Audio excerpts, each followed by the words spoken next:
Oh man, you guys got to see this part. This is the interesting part right here.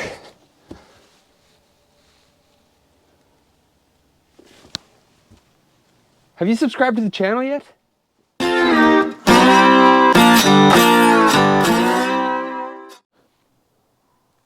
Do do do do do do do. Look at this, brand new tool. Not a very exciting tool, but new nevertheless. I got the one with the black handle. I thought it looked sportier, so you know, makes it look like we're going 100 miles an hour when we're standing still. If you don't know what you're doing, you might as well look good doing it. I'm just kidding. Good morning and welcome back to the Spruce Stomper YouTube channel. Let's see what little hint of what we're getting into here. Wet, dry plastic cement and foundation damp proofing. It's always better when water is on the outside of your foundation, not the other way around. Alrighty. Let us pack all this. I'll tell you, 90% of the job is just being a pack mule, I swear. Does this look familiar? Huh? Almost unrecognizable. Buttoned up. No more hole, no more door. Nice window. I didn't get to film the entire process. Sometimes the guys just gotta hustle. So what we're gonna fly at today here is getting this foundation damp proofed so it can be buried again. Oh, I might need a pair of pliers. I'm being optimistic. I'll be right back. All right, we're back. I actually believe that this lid is designed to be opened with a screwdriver like this. Yeah, see, you just stick it in the old pull tabs. Yeah, there we go. They're not all folded over that way. Oh my God. That's gonna work out nicely. Oh, man, I'll tell you, you don't want to eat that. All right, so what this is, I'll grab this trowel here. What this is a wet, dry plastic cement. See the consistency? It's like peanut butter almost. And so it's gonna go wherever there's a seam, a crack, this bottom seam, this tar, anywhere there's a bit of porous, a little bit of porosity or holes in the concrete where water might collect, we're gonna go ahead and we're going to plastic cement those over first, the tar, let the tar set up, and then a brush on damp proofing goes on over top. And actually you can kind of see here, this is how this foundation was originally done. It's not common anymore because peel and stick. We didn't do peel and stick membrane on this again because it's just too rough. But see this? There's a big gob of tar right here. Tar, tar. This is tar, see it sticking out? All the snap ties from the concrete forms, everywhere there's a snap tie, it gets tarred, and then it's slightly black, discolored from original. That's the brush on damp proofing. So we're just gonna redo. They've asked us we're gonna redo as much as we've dug up. We're gonna do the new section, and well, we have gravel being delivered today too, or backfill material to fill this hole in a few days. Now I'd say like any material you wanna mix in as good as you can. There's a bit of oil on top. Oh, it's nasty. I don't have much advice to give. I would tell you, it's probably wise not to, you don't want to get it on your, well, you don't want to get it on anything you want to keep. Your clothes, your boots.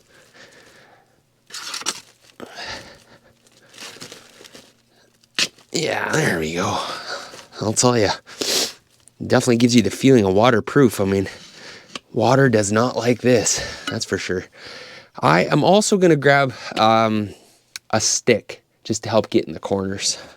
Let's just get the hang of it on a flat spot here first, where it's easy to see. It's kind of porous right there, so I just go like that. See, it just filled in all that stuff. Not really necessary out here in no man's land, but see how it just fills in the porosity. Like that. I'm telling you, water will run away from that. There is no question. I don't want to leave a lot of excess. So anyways, that's the idea. I got it too fancy with it. Let's do a corner. This is where a guy's gonna want to really make sure you get her in there. Right in these corners here like this. This is where the stick's gonna come in handy. See, you got a stick, it allows you to push it in there like that. Just push it and fill that void right in. Fill it right in with tar. Oh yeah, it's, see, teamwork, stick and the trowel. See, the pointy trowel is good for getting right in the corners. Oh, see, and try not to drop it on the ground, because you know what you're gonna do. You're gonna step in it, and then you're gonna forget you stepped in it. And then you're gonna get it in the truck. Oh, and then you'll really be having a time of it.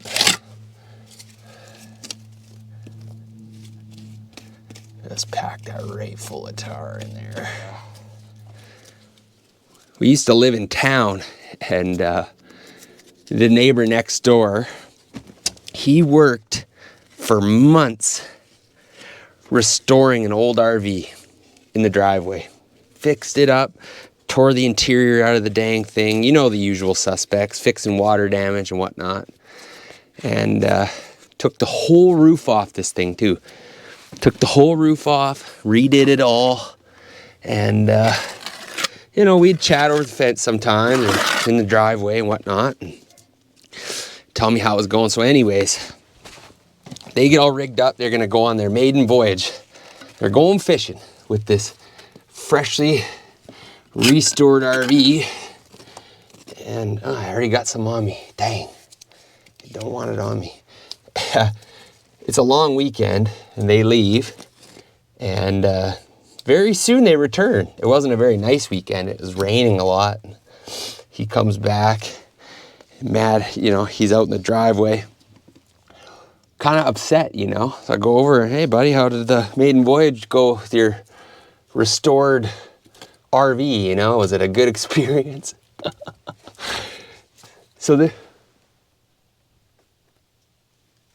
He comes back, I says, was it a good experience, the new RV? Well, what he had done is he bought a bucket of this plastic cement. They also sell it, it's called, this is a little bit different than this stuff, just roofing tar. He buys this stuff, and that's what he sealed the roof of this RV with. It was everywhere. He used this shit on everything, all over the place. So they get out there, and the tar is still pretty fresh, and it gets quite hot. I don't want to go above the dirt line here. It gets hot out, and then it rains very shortly after. So the weather was quite hot, which made all this tar nice and soft on the roof, and then it rained. Man, you should have seen the inside of this motorhome. It had rained down the walls on the inside of this RV. It was on the floor. There was black tar everywhere. Inside the cupboards, like it just, I don't know how much of it he used, and it obviously wasn't dry, and then it got real hot, and then the water found every nook and cranny that he had created or done. Poor guy. I'll tell you what he did with the RV. It disappeared. It never came back, and he didn't, there was no talking about it after. This is looking real good, you know? It's giving me that real waterproof feeling. This stick is actually, almost didn't even need the trowel. Just go ahead and get in here and do this other corner. I ended up in a discussion yesterday. See what you guys think. Weigh in the comments if you've got an opinion on the subject. Often when you go to buy materials and stuff, if you ask a lot of questions, you'll be met with looks of, well, they kind of look at you as if you don't know what you're doing. And I think it's a it's just a misunderstanding where, I mean, even if you're very experienced and know what you're doing, it's good to ask a lot of questions because new products come out, new methods, new techniques. Nothing stays the same forever, right? I mean, it's kind of professional development is the way I look at it. So I was met with some of these looks because I was questioning some of this damp proofing material and a few other things for other projects we're doing, just asking the gentleman that worked there a lot of questions and stuff. And yeah, and he was kind of giving me the look like, oh, you know, have you never done this before? And I said, you know, that's an odd thing to say. It's kind of an odd way to put it. You know, you've never done this before? Even if you're a veteran of the trades, any trade, plumber, electrician, carpenter, at some point, you would hope you're coming across things that you've never experienced, you've never done before. So even if you have, you know, 40 years of experience, you'd have a moment where you'd be like, oh, you know what? I don't know. And you would look to peers and people in the industry to ask questions and come up with the best solution so that your customer and everybody involved has a positive outcome, right? So even if I had been doing this, you know, for decades, wouldn't you hope that at some point you'd go, yeah, I've never done this before, and that's actually a good thing because you're challenging yourself? He didn't see it that way, you know? He was much older than me. Like, you know, he's probably retirement age, 60, 65. He didn't share my opinion, actually. I think he kind of felt more that, you know, you should know what you're doing all the time, and there's one way to do things, you know, that we've been doing it this way for 40 years, you know, don't question it. And man, I'll tell you, that kind of attitude, it wears me down a little bit because it discourages younger guys from asking questions. Why would you want to discourage somebody from asking questions, you know, in the trades? It's a funny behavior, in my opinion. Let me know in the comments what you think, you know. Would you rather have somebody that's open and honest to say, hey, I'm not 100% sure, and ask a ton of questions? Or would you rather have somebody run around just pretending they know what they're doing? I mean, that could have a negative outcome. In the comments is what I'm saying. Let me know. This is looking good. It stinks, but it's looking good. So I talked a little bit about the peel and stick membrane. It's an asphalt product as well. I mean, you'd be familiar with it if you do around a little bit of building, but if you're not, it's essentially it comes in different size rolls. One side is not sticky. You peel a paper backer off, and it's actually black, like this tar. It's an asphalt-based product, but the side you peel the paper off of is super, super sticky, and you adhere. It's basically like this, but in a manufactured sheet that self-adheres to the substrate that you're trying to put it on. Ideally, it does anyways. But it has some requirements. One, the surface has to be clean and dry. Same with this stuff. I washed all this yesterday. But it also has to be smooth and very uniform for this peel and stick membrane to work. That's why it's very popular now with ICF blocks. Whereas I didn't do it on this because if you recall from the last video, and if you're not, you're missing out because there was concrete cutting, excavator driving, hauling over 7,000 pounds of concrete out of here. So head back a video and have a look-see. Oh, I just dropped a glob of tar.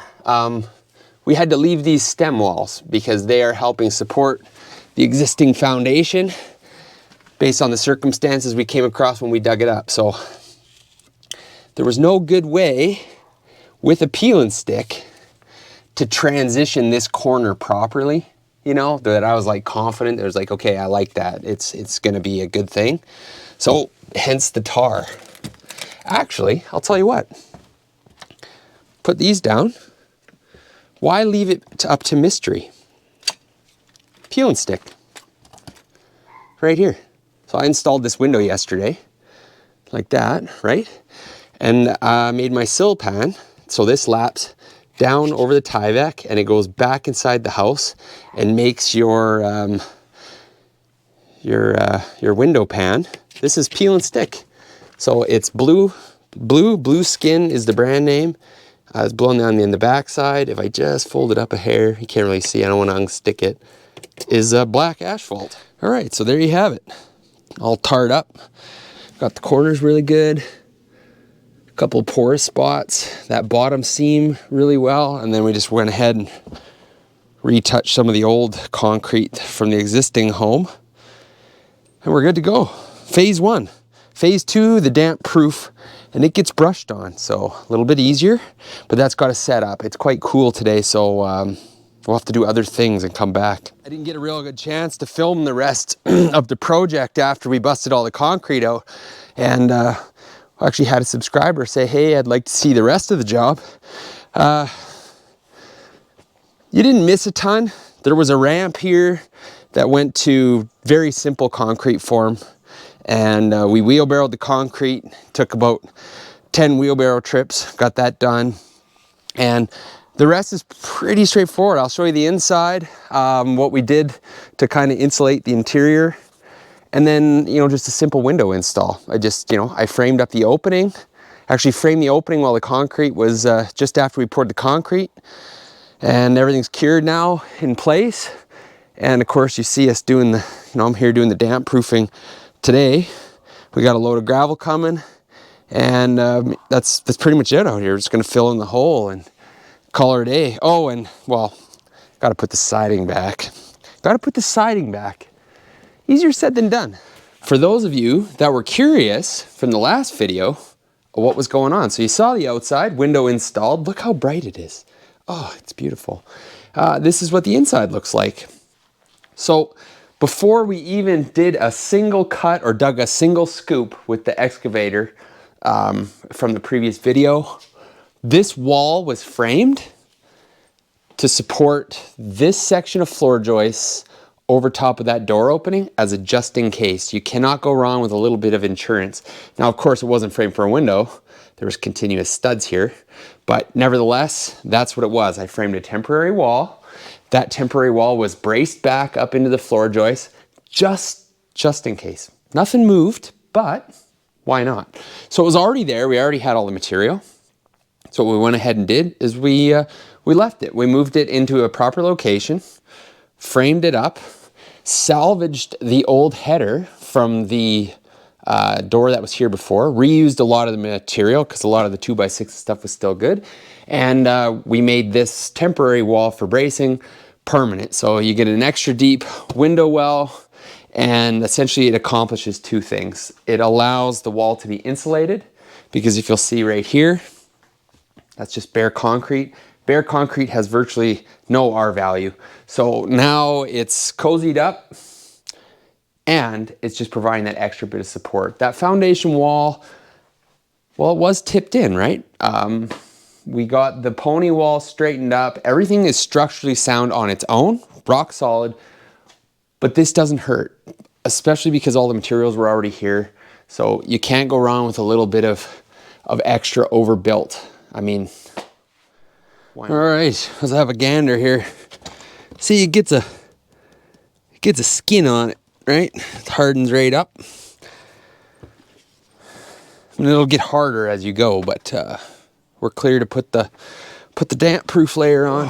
Let's see what delicious treasures are in this bucket. The unveiling. Oh, Jesus, Murphy, it is full to the brim. We need some level ground. Oh, we need some level ground. That was almost a mistake. See, that shocked me because usually, think of a bag of potato chips. You open the bag of potato chips, the bag's this tall, but it's only got that much chips in it. Pure disappointment. Well, this bucket, total opposite. Total opposite. It is full. Look how full that is. Ooh, don't get that everywhere. Figure I should stir it, probably. Get a stir stick here. I'm sure we got something kicking around. Oh yeah, perfect. Right here. Nasty old stir stick out of it. I'll give you the idea of the consistency here. Oil, basically. Yeah, it's got some goo in the bottom there, so. All right, well, rock and roll. Hardest part of that was finding somewhere level to put the bucket. Okay, some brush action. I don't think you're gonna have to work too hard to get it to stay on the brush. Like that, and away we go. Oh, it's gross. It's thick though. Be liberal with it. Generous. Apply generously. Oh yeah, don't get it on yourself though. You can go right over top of the other stuff, the plastic cement. That's the whole point. Get in the holes.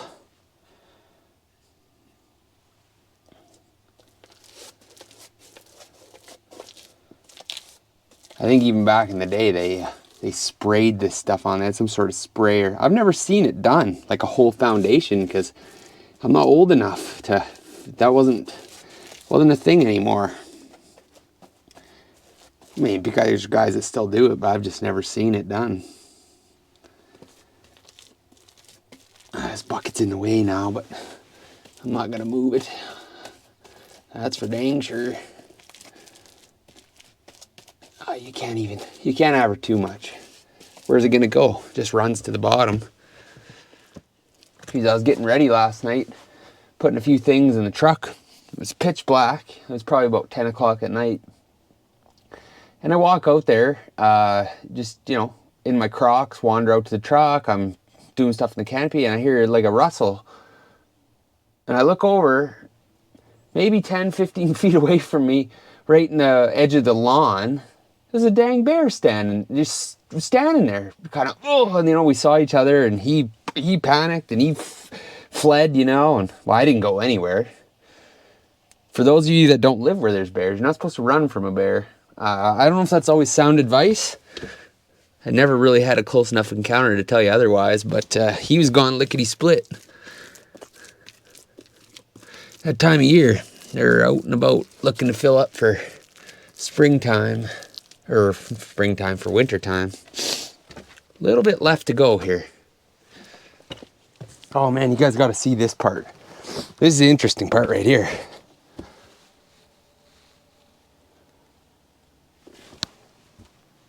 Have you subscribed to the channel yet? Whew, does that stuff have a strong smell? Whew. That's it, done, damp proofed. Gotta dry. You don't backfill right away. Leave it alone. In fact, the concrete I like to let cure for several more days before we put any kind of pressure on it. Better safe than sorry. A lot of hard work went into this. Don't need to backtrack. With any luck, a gravel truck full of backfill material is going to show up. They're only half an hour late so far. I had a good time. Hope you had a good time. And as always, look to the person next to you, give them a nudge. Tell them to subscribe. I mean, what better way to show your appreciation to a loved one or a friend than sending them a link to the Spruce Stomper YouTube channel. We're going to be up to something new next time. I don't know what that's going to be. A lot of options, a lot of irons in the fire. It's that time of year. People want things done. Work is plentiful. I'm grateful to have it. So anyways, as always, thanks again.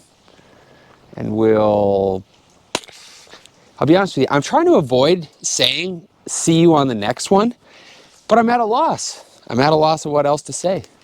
Leave it in the comments if you've got an idea. What's a good sign off? Things to work on, things to ponder.